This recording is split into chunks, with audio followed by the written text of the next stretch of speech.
Some of the most common sales questions that I hear from real estate agents are all solved with one simple adjustment. The questions that are like, why am I getting ghosted after I meet a new lead?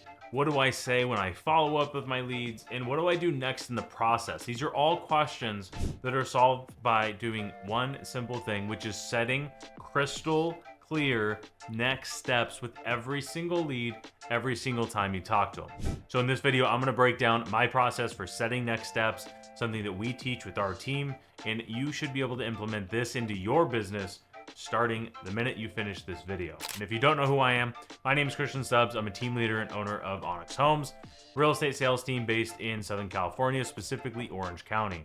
We've closed over 600 transactions just since 2020, and that is for $500 million in volume. It's awesome to say $500 million in that amount of time. Now, I left one part out when I said set next steps is level 1. Level 2 is set crystal clear next steps. Now, the most important part of this whole thing is set crystal clear next steps that your lead agrees to. If you're not getting confirmation that your lead is saying, yes, that is cool, we can do that next, that's where you're getting ghosted, that's where you're dropping the ball, and that is why you're wondering, how in the world am I supposed to follow up with this person? Now, let me start off by saying this, is if you are leaving an appointment and you're confused about what happens next, how do you think your customer feels? They don't know anything about this process, and if they do, they know the process of the last person they worked with, not with you. So you have to make sure you're setting these next steps, and you have to make sure you get agreement from your leads and that they're okay with that happening next. Let me break down the framework. So the good news is that you can make this very simple and easy. If you know me at all, you know that I like to make frameworks that are simple and easy, and you can replicate and do the same thing over and over and over. So here's a framework that I use. Number 1 is have 2 to 3 different options that you can propose to your client. So for example, for your buyers and your sellers, you should have the different options you can present to them, and you should get very good at presenting your solutions. That's number 1. Now, point number 2 is these options are going to range from the least valuable to the most valuable option that you are offering. Now, there's something that goes along with this. It's not just value, it's also the commitment of the lead. So if you're offering the least valuable, it's also the lowest commitment thing, versus the most valuable is also the highest commitment thing. Number 3 is you're going to create a sales script for each of these options, and you're going to memorize it, and you're going to figure out what works best. And then last but not least, you're going to name each of these different options. So if you're talking about buyers and sellers, you might have 3 buyer options and 3 seller options. So you have 6 sales scripts that you need to memorize for all the million different things that your consumer can run into. Now let's go ahead and look at this from the buy side for our team. This is exactly what we do. And I'm going to explain this from most valuable to least valuable. So here's our 3 different options that we present to buyers. Starting from most valuable and biggest commitment is our buyer strategy session. Peeling down to number 2, the middle value, middle commitment is what we call window shopping. And then going all the way down to least valuable, least commitment is a let's do market updates and stay in touch. So I can break this down even a little bit deeper. Here is an example of how you can frame your option. So option number 1 I mentioned is the buyer strategy session. So this is the most valuable thing we offer to our buyers. And here's how you base the script. So the intro is, hey, based on everything you've shared with me, here's what we do for all of our clients who are in your position. We do this thing we call a home buyer strategy session, where we cover these 3 major things. Now your 3 different bullet points are going to go like this. If you have 3, it's going to be the first one's going to be your second most valuable thing. The second one is going to be your third most valuable bullet point.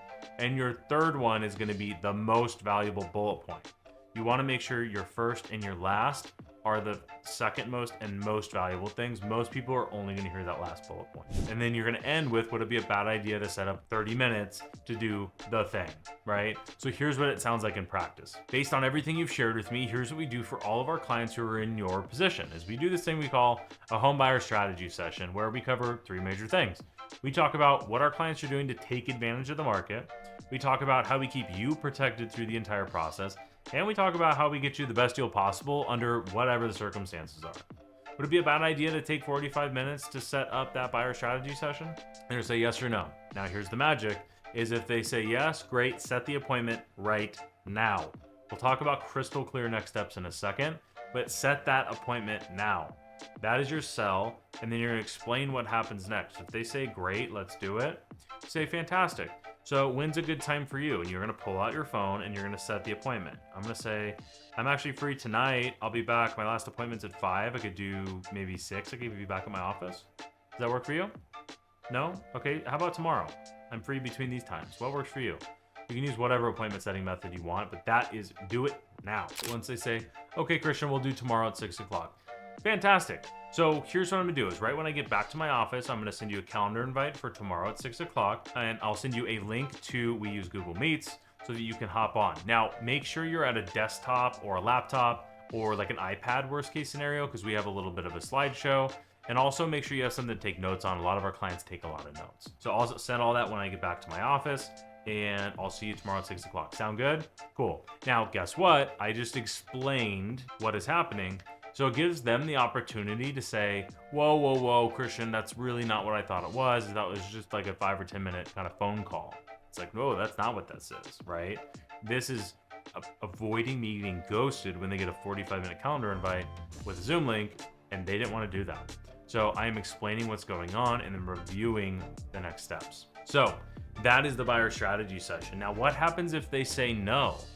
First of all, if you're following closer framework, which we talk about in another video, you should be able to go back to why in the world they were looking to move in the first place. But let's pretend like we're not objection handling. I went from the most valuable, biggest commitment for the consumer to say yes to.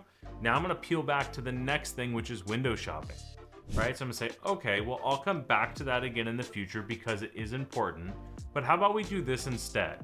Bullet points. I'm gonna cast a really wide net because you're not quite ready yet. We're not looking for the perfect house. We're just trying to find what we don't like and narrow that thing down. Why don't we pick 2 or 3 and just go look at them this weekend? What day would be better for you, Saturday or Sunday, morning or evening? Okay, cool. I'll pencil you in for Saturday morning, and that way I won't get double booked, right? So then you're setting your Saturday next steps, and then guess what? When you're explaining and reviewing this, I'm gonna say, okay, cool. So right when I get back to my office, I'm gonna send you a list of properties. If I don't hear from you by tomorrow at noon, would it be okay if I give you a call? And they're gonna say yes or no. This is crystal clear next steps. I have a ton of training on this in the Start to Finish in Real Estate communities. If you wanna go check that out, totally free, click the link down below in the description, in the email, wherever you might be seeing this, because it's definitely something, there's way more to it than you're gonna get in this video. Also, if you're struggling with the buyer agency changes, we have full training on that specifically for California. So if you're in California watching this and you wanna learn that, get in that school community, go to onyxhomes.com/school, and we'll see you in the community.